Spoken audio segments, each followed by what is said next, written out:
दोस्तों कुदरत के खेल बहुत अनोखे हैं। इंसान को इस बात का इल्म ही नहीं होता कि कुदरत आखिर उससे चाहती क्या है। हमें हमारे माहौल के अंदर ऐसे बहुत सारे अफराद नजर आते हैं जो कि मजाक उड़ाते फिरते हैं जानवरों का और उनकी एबनॉर्मेलिटीज का, लेकिन ये जानवर किस कदर दर्द और तकलीफ में है इसका हमें अंदाजा ही नहीं होता।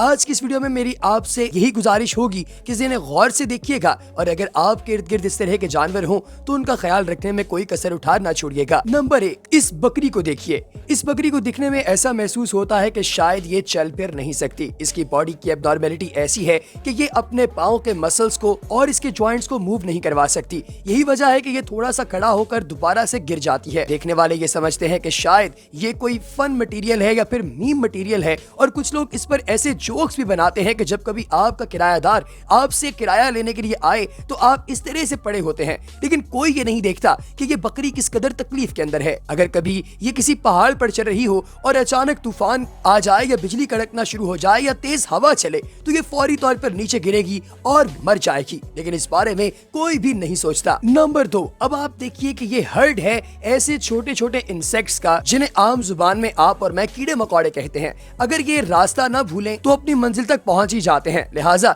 एक दूसरे को फॉलो करना इनकी टेक्निक है। इस चक्कर के अंदर के मैं एक दूसरे को फॉलो करूं, ये स्पेशल किस्म के फेरोमोन्स निकालते हैं जिनकी वजह से ये एक दूसरे को कॉपी करते हैं। लेकिन बाज दफा ऐसा होता है कि इनके एल्गोरिथम के अंदर कोई टेक्निकल एरर आ जाता है और ये एक ही जगह पर लगातार चक्करों के अंदर घूमते ही जाते हैं। ऐसा लगता है कि ये गोल मार्च है लेकिन बगैर म्यूजिक के। विलियम बीबी वो शख्स था जिसने सबसे पहले इनके बारे में दरियाफ्त किया और उसने देखा कि ये लगातार एक ही जगह पर जब गोल दायरे के अंदर घूमते रहते हैं तो इनकी सारी एनर्जी एग्जॉस्ट हो जाती है और ये अपनी असल जगह पर पहुंच भी नहीं पाते। इन जानवरों के साथ फितरत की नाइंसाफी है। ये प्रॉब्लम सिर्फ इन्हीं में नहीं पाया जाता बल्कि ये मसला चूहों के अंदर भी पाया जाता है। आगे बढ़ते हैं और आपको दिखाते हैं कि चूहों की दुम एक दूसरे के साथ जुड़ जाती है, इंटैंगल हो जाती है और ये एक गुंजल की शक्ल में आपको दिखाई देते हैं। और 1549 के अंदर सबसे पहली दफा ये दरियाफ्त किया गया कि चूहे एक दूसरे की टेल को फॉलो करते करते अपनी सबकी टेल्स एक दूसरे के साथ फंसा लेते हैं और इसी तरीके से मर जाते हैं। इसे रेड केन कहा जाता है। नंबर 3, दोस्तों देखिए ये एक मकड़ी है जो तकरीबन पिछले 1.5 मिलियन साल से एक रेजिन के ड्रॉप के अंदर फंस गई। अब होता यह है कि मकड़ियां जब किसी दरख्त के ऊपर चढ़ती हैं तो कई जगह पे दरख्त पर गम्स और रेजिन्स सिक्रीट होते हैं। ये कभी आपके हाथ पर भी लगे होंगे। ये इंतहाई चिपकीले मादे होते हैं जो आपके हाथों के अंदर चुपकर चिपचिपा कर देते हैं आपके हाथों को। और अगर आप इमेजिन करें कि कोई कीड़ा मकोड़ा जब इनके अंदर धंसता हो फंसता हो तो उसके साथ ये क्या करते होंगे, आपके सामने मिसाल मौजूद है। दोस्तों ये मकड़ी जब सुबह अपनी खुराक की तलाश में निकली होगी तो ये नहीं चाहती होगी कि किसी ऐसे ट्रैप के अंदर फंस जाए, लेकिन इसके साथ ऐसा ही हुआ। इसी तरीके से स्टक हुए हुए एक और जानवर को आप देखना चाहें तो देखिए इस कुत्ते को। दोस्तों ये बात है सन 1980 की, जब एक लकड़हारों का ग्रुप साउथ कैलिफोर्निया के जंगलात में से एक बहुत बड़ा लकड़ी का लॉग काट कर लेकर जा रहा था। अचानक एक ड्राइवर की नजर पड़ी और उसने देखा कि इस खोखले होलो स्ट्रक्चर यानी तने के अंदर एक कुत्ता फंसा हुआ है। दोस्तों ये कुत्ता कितना चीखा होगा, कितना पुकारा होगा और बाहर निकलने के लिए इसने कितनी कोशिश की होगी, लेकिन कुदरत की जानिब से दी गई डिफॉर्मिटी की वजह से ये कुत्ता इसी के अंदर फंसा हुआ रह गया और ममीफाई हो गया। ये बहुत ही अजियतनाक है। नंबर 4, दोस्तों आप देखिए अपनी स्क्रीन के अंदर एक ऐसे डियर को यानी हिरन को जो कि शायद किसी पथरीले रास्ते के अंदर से गुजर रहा था, लेकिन 2 छोटी छोटी रॉक्स यानी चट्टानों के दरमियान फंस गया। इसकी पूरी बॉडी को डिकम्पोज करने के लिए वहां पर बहुत सारे कीड़े मकोड़े पहुंच गए और बीटल्स और मक्खियां वहां पर पहुंचकर इसकी सारी स्किन का सफाया कर गईं। फिर इसका सारा गोश्त खा लिया और अब वहां पर सिर्फ और सिर्फ इसका ढांचा मौजूद है। दोस्तों इसके ढांचे को प्रिजर्व किया है अमेरिका से ताल्लुक रखने वाले एक ऐसे शिकारी ने जिसको शौक है पुराने जानवरों के ढांचे स्टोर करने का। इन्होंने पिछले 60 साल से लगातार मुख्तलिफ जानवरों के ढांचे इकट्ठे किए और इनके पास एक अच्छी खासी कलेक्शन पड़ी है ऐसे जानदारों के ढांचों की जो कि इंतहाई तकलीफ के अंदर अपनी जिंदगी के आखिरी लम्हात गुजारे गए हैं। नंबर 5, दोस्तों देखिए इस सांप को। ये सांप अपनी खुराक की तलाश में निकला। इसमें कोई शक नहीं कि ये एक जहरीला सांप है, लेकिन कई दफा इसे पता ही नहीं चलता और ये अपनी ही टेल की मूवमेंट की वजह से ये समझता है कि शायद ये शिकार है और उसी को खा जाता है। अपनी टेल पर जैसे ये डसता है, अपना जहर उसमें दाखिल करता है तो इसकी बॉडी ऑटो इम्यून डिसऑर्डर के तहत अपने ही जिस्म को डिके करना शुरू कर देती है और ये खुद को काट कर खुद ही मर जाता है। आप इसे खुदकुशी भी कह सकते हैं। नंबर 6, दोस्तों देखिए इस हमिंग बर्ड को, इसकी बॉडी के अंदर एक ऐसी डिफॉर्मिटी है जो शायद किसी दूसरे जानवर के अंदर मौजूद नहीं।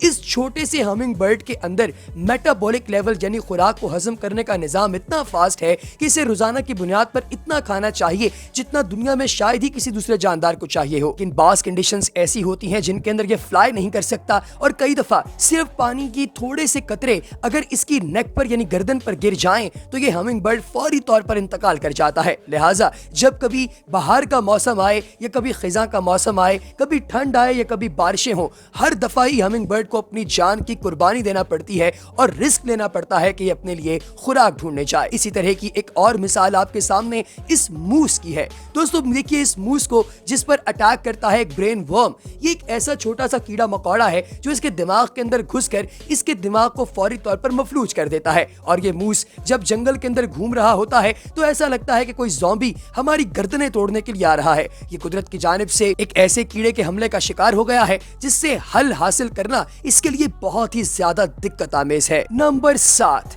दोस्तों हाथी के दांत बहुत ही खूबसूरत होते हैं। इसे आम जुबान में इवरी कहा जाता है और हाथी दांत से पूरी दुनिया के अंदर बेशतर चीजें बनाई और बेची जाती हैं। इसीलिए हाथी दांत का शिकार करने के लिए पूरे का पूरा हाथी मारना पड़ता है। टेडी रूजवेल्ट वो पहला आदमी था जिसे हाथियों को मारने के हवाले से जाना जाता है। दोस्तों पुराने वक्तों में दुनिया के अंदर हाथियों की तादाद तकरीबन 26 मिलियन के करीब थी, लेकिन सन 2005 में जो तादाद काउंट की गई है उसके मुताबिक दुनिया में इस वक्त सिर्फ 2 लाख हाथी मौजूद हैं। कहां 26 मिलियन और कहां 2 लाख। इसका मतलब यह हुआ कि कुदरत ने इस हाथी को जो एक खूबसूरत हाथी दांत अता किए हैं, इसी की वजह से लोग इसके दुश्मन बन गए हैं और इसे जान से मार देना चाहते हैं। एवोल्यूशन का यह मानना है कि जो भी चीज किसी जानदार के लिए खतरा बने, वक्त गुजरने के साथ साथ वो आहिस्ता आहिस्ता खत्म हो जाती है। इर्तिका की यही मनाजिल तय करते हुए अब जो नए हाथी पैदा हो रहे हैं उन हाथियों के हाथी दांत मौजूद ही नहीं। अफ्रीका में जो इस वक्त नए हाथी आपको देखने में मिल रहे हैं उनकी इवरी यानी हाथी दांत बहुत छोटे हैं और बहुत सारे ऐसे हैं जिन्होंने इस एवोल्यूशनरी करैक्टर को अडॉप्ट कर लिया और अब इनके दांत तकरीबन ना होने के बराबर हैं। नंबर 8, दोस्तों जानवरों पर एक बहुत बड़ा जुल्म यह भी है कि जब कभी किसी भी 2 ममालिक के दरमियान बॉर्डर डिवाइड होता है तो सबसे ज्यादा सफर जो चीजें करती हैं उनमें से एक चीज है जानवर। जी हाँ दोस्तों, ये वही जानवर हैं जो कि एक से दूसरे रीजन में जब मूवमेंट करते हैं तो इन्हीं की वजह से नए फूल खिलते हैं, नए पौधे खिलते हैं, नई जगहों पर बीज जाते हैं और जानदार ग्रो करते हैं। लेकिन जब 2 इलाकों के दरमियान बॉर्डर क्रिएट हो जाए तो ये तमाम के तमाम जानवरों को मरने के लिए छोड़ दिया जाता है। मिसाल के तौर पर रियो का बॉर्डर इस वक्त अमेरिका के अंदर 2 ममालिक के दरमियान ववाले जान बना हुआ है। जितने भी जानवर बॉर्डर से इस तरफ रहते थे अब वो दूसरी साइड पर नहीं जा सकते और अगर कभी जंगल में आग लग जाए तो इनके पास बचने के लिए कोई सहारा नहीं बचेगा, क्योंकि जब ये आग से भागेंगे तो रास्ते में इतनी बड़ी दीवार आ जाएगी कि ये उसे क्रॉस ही नहीं कर पाएंगे। दोस्तों आज की इन्फॉर्मेटिव वीडियो आपको कैसी लगी कमेंट सेक्शन में बताना हरगिज ना भूलिएगा। अगली वीडियो तक दीजिए इजाजत। अल्लाह हाफ़िज़।